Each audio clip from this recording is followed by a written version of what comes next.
My ribs are showing. My whole bottom jaw is sucked in. I don't even want to use the bathroom and ever look in the mirror. I'm not going to look in the mirror at myself. You never look in the mirror. The mirror tells the tale. No one looks in the mirror. No one. Joel's addiction took him to the depths of despair, living in a crack house.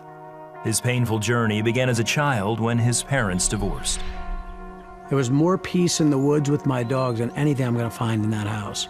And so I learned to get comfortable with being alone and not trying to put a whole lot of reliability on other people's affection, love, and care, because I just learned to stop trusting it. Joel stayed with his mother, who suffered from mental illness. Because she was a Christian, he blamed God for her inability to love and care for him.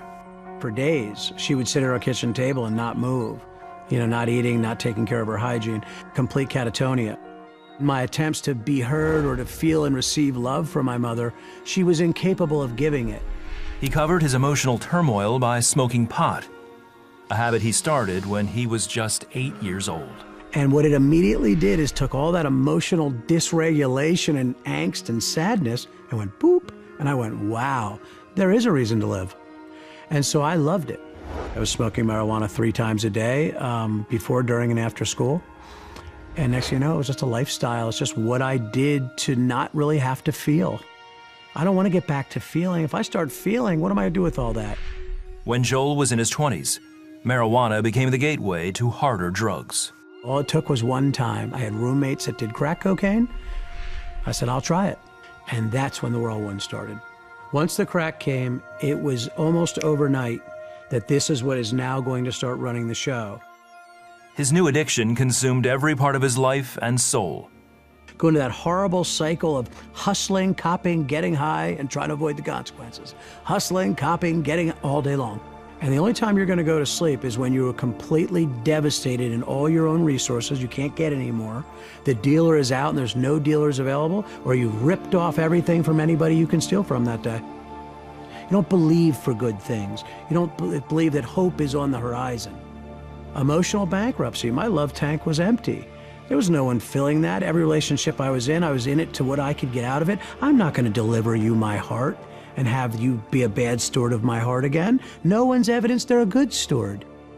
Joel worked off and on to support his habit, but after 20 years of addiction, he moved into a crack house and started running drugs. A crack house culture is me trying to help you find your wallet and it's in my back pocket. That's how it works in a crack house. I was always convinced the police were coming. I'd be looking out the window, I'd be quiet, I'd freeze and not make any movement. Total devastation, total isolation. I'm sitting there saying to myself, I know I'm not supposed to be. Why am I here? Am I here to die? Is that why I've come here? You're looking up at nothing because you believe in nothing. I don't have any source. I don't believe in anything.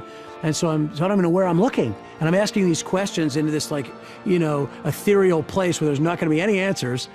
And so realizing I think I'm here to die. Death's a relief. We talk about overdosing and having a heart attack smoking crack. And I would think to myself, that's the resolve. In desperation, his family made one last attempt to pull him out. Man, they just kept calling. And then finally my sister did a rescue mission. And she rounded up friends of mine and said, we're coming to get you. They took him to Teen Challenge, a Christian recovery program for drug addicts. A few weeks into the program, Joel poured out his anger at God. I said, I don't know who you are, and I cursed him out. I won't go into the expletives, and shook a fist at him with all the where were yous. And there was a weird part of me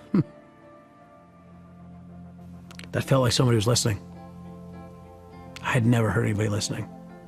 And the first thing I heard God saying, I was there always with you in all of it. I was right by your side. Matter of fact, I sustained you for a day such as this. By the end of it, I was on the floor in a pool of tears, body surfing on those tears all the way to the feet of Jesus. And I've never turned back. Joel surrendered his life to Christ and completed rehabilitation. Sober for 13 years, he is now married and completing a doctorate in addiction counseling. He works with Teen Challenge, helping others find wholeness and restoration through Jesus Christ. But most of all, he is grateful for a healed heart that has learned to trust God. It was an exchange of identities, and it was nothing less than supernatural. There's a knowing about who I am as a human being I've never had. I could be vulnerable with God. I could have him, he's in the room wherever I go, sometime in feeling, but always in knowing. And I never had that. I never had a knowing of something caring for me. Every relationship we've ever been in with takes a certain level of risk.